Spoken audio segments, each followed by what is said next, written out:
ప్రజాపౌర కార్యక్రమంలో ఒక్కొక్క అసెంబ్లీలో 50 సమావేశాలు జరిగేటట్టు భానుప్రకాష్ గారు ఒక చిన్న డౌటే కాదు, అందరికీ ఓపెన్గా సీక్రెట్, అందరూ ఓపెన్గా చెప్తున్నారు. పుల్లారావు లాంటి పెద్దలు, మా వాసిరెడ్డి వాళ్ళు, అంటే ఆంధ్రప్రదేశ్లో మీకు ఒక సీటు ఉండదు, ఒక సీటు గెలరు, కానీ వైసీపీ మీ కంట్రోల్లో ఉంటుంది, టీడీపీ మీ కంట్రోల్లో ఉంటుంది. అదేమాయో అర్థం కాదు అన్న. రాష్ట్ర ప్రభుత్వాలకి మళ్ళీ చెప్తున్నా, రాష్ట్ర ప్రభుత్వాలకి కేంద్ర ప్రభుత్వానికి ఏ విధమైన సంబంధాలు ఉన్నాయో ఆ విధమైన సంబంధాలు మాత్రమే ఆంధ్రప్రదేశ్ రాష్ట్ర ప్రభుత్వంతో కేంద్ర ప్రభుత్వానికి ఉంది.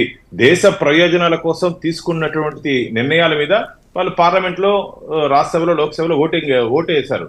దాని అంత మాత్రాన మాకేదో ఉంది బంధం ఉందంటే ఈ బంధం మాత్రమే ఉంది. వ్యక్తిగత సంబంధాలు కానీ వ్యక్తిగత బాంధవం కానీ భారతీయ జనతా పార్టీకి జగన్మోహన్ రెడ్డి గారితో లేదు.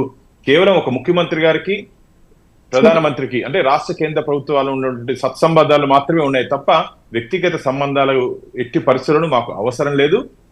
కాబట్టి మళ్ళీ చెప్తున్నాం, దయచేసి ప్రజల్లో అపోహ పోవాలని చెప్పి మీ ద్వారా నేను కోరుకుంటున్నాను. రైట్.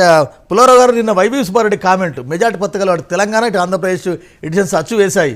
ఉమ్మడి రాజధానిగా హైదరాబాద్ ఉండాలి, న్యాయపరమైన చిక్కులు తొలగే వరకు ఇదే మంచిది, తర్వాత ఇంకా 2 years కంటిన్యూ చేయాలి, మాకు అమరావతిలో మాకు అక్కడ ఏపీలో రాజధాని లేదు అంటే వారి కామెంట్ ఎట్లా చూస్తారు? చాలా నేను చాలా ఫ్రాంక్ గా మాట్లాడే మనిషిని, చాలా యూనిక్ గా, చాలా ఇంటెలిజెంట్ గా మాట్లాడాడు సుబ్బారెడ్డి గారు. అవును, అంటే కొంచెం 5 సంవత్సరాలు ఆలస్యంగా మాట్లాడాడు, చాలా ఇంటెలిజెంట్ గా. నేను ఏమంటున్నానంటే తెలంగాణ ఇవ్వాలి, తెలంగాణ ప్రజలకు కావాల్సి తెలంగాణ ఇవ్వండి, రాయలసీమ కావాల్సి రాయలసీమ ఇవ్వండి, అది మనం మళ్ళాంటి వ్యక్తులు ఆప్ చేయలేము. ఆ సెంటిమెంట్ వస్తే సెంట్రల్ గవర్నమెంట్ అవసరాలు కొల్లి చేస్తారు. ఆయన చెప్పింది ఏంటంటే మనకి క్యాపిటల్ లేదు, కరెక్ట్. అసలు ఆంధ్రప్రదేశ్ కి ఎలీట్ కూడా లేదు. ఎలీట్ లేకుండా ఒక రాష్ట్రం పరిపాలించలేదు, చేయలేదు.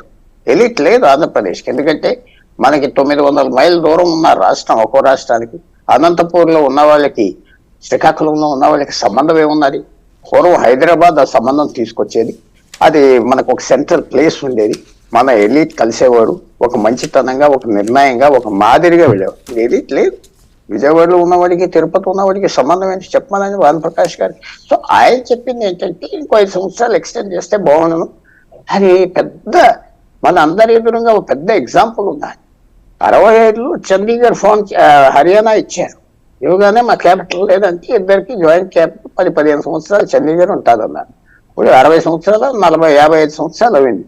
క్యాపిటల్ అంటే అదొక ఇన్వెస్ట్మెంట్ ఆ రాష్ట్రానికి. ఇప్పుడు 5-6 లక్షల మంది అక్కడ ఉద్యోగం చేస్తే హైదరాబాద్ పెద్ద లాభం వస్తుంది. అది ఎందుకు పంపించారో నాకు తెలియదు. క్యాపిటల్, ఇప్పుడు నేను వచ్చాను హైదరాబాద్, ఒక 1000 గదులు హోటల్లో అద్దెకి తీసుకుంటానంటే వద్దంటారా? లేకపోతే రాయ్పూర్ వెళ్తా ఛత్తీస్గఢ్లో, ఒక 1000 గదులు అద్దెకి తీసుకుంటానా, నా గవర్నమెంట్ ఎక్కడైనా నడుపుతానంటే మీరు అర్థం వస్తారా? సరే. అందువల్ల పూర్వం లండన్ నుంచి నడిపేవారు కదా. అది ఒక యూనిక్ సజెషన్ చేశాడు సుబ్బారెడ్డి గారు, ఆలోచించి చేశాడు. మనం రెస్పెక్ట్ ఇవ్వాలి. పొలిటికల్ గా రిఫ్లెక్షన్స్ వస్తాయి కదా. రిఫ్లెక్షన్స్ ఏమొస్తాయి, ఏం రావు. ఇది అక్కడ చాలా మంది, నేను విషయం చెప్తున్నా, బాధకరం వస్తుంది. ఏదో పెద్ద, నేను పోలవరం, అది భానుప్రకాష్ రెడ్డి గారికి ఎంత తెలుస్తుందో లేదు, 5 లక్షల మంది తరిమి పారేస్తారు. ఇల్లు లేవు, వాకిలు లేవు, డబ్బులు కూడా ఇవ్వలేదు. పోలవరం ఈ డిస్ప్లేస్డ్ 5 లక్షల మంది గురించి ఎందుకు ఎత్తరు? పెద్ద పెత్తందారు కులాలు లేనని ఎత్తాం. ట్రైబల్, దళిత్స్, లేకపోతే కొంతమంది అన్ని వ్యవసాయ కులాలు ఉన్నారు, వాళ్ళు ఉన్నారని ఎవరు పట్టించుకోవట్లేదు. అమరావతి ఇవ్వాలి, అమరావతికి భూమి డబ్బు ఇవ్వాలి, అది సెంటిమెంటల్. వాళ్ళకు ఉన్నది, మిగతా వాళ్ళకి పెద్ద లేదు. ఎవరన్నా హైదరాబాద్ వెళ్తున్నాడు. వాసిరెడ్డి గారు భారత రాష్ట్ర సమితి సీనియర్ నాయకులు, మాజీ కార్పొరేషన్ చైర్మన్. రైట్. తెలంగాణ ఇష్యూలోకి వెళ్లే ముందు వాసు గారు, ఉమ్మడి రాజధాని కొనసాగాలి, మరో 2 నెలలు కొనసాగి నిన్న వైవి సుబ్బారెడ్డి ఒక కామెంట్ చేశారు. అటు తెలంగాణ, ఇటు ఏపీ, ఆంధ్రప్రదేశ్ ఎడిషన్ పేపర్లు కూడా అచ్చు వేశాయి. మళ్ళీ మీరు ప్రతిపక్షంలో ఉన్నారు కాబట్టి మీకు చేతి నిండా పని దొరుకుతుందని నేను అనుకుంటున్నా. వైవి సుబ్బారెడ్డి కామెంట్ ఎట్లా చూస్తారు మీరు?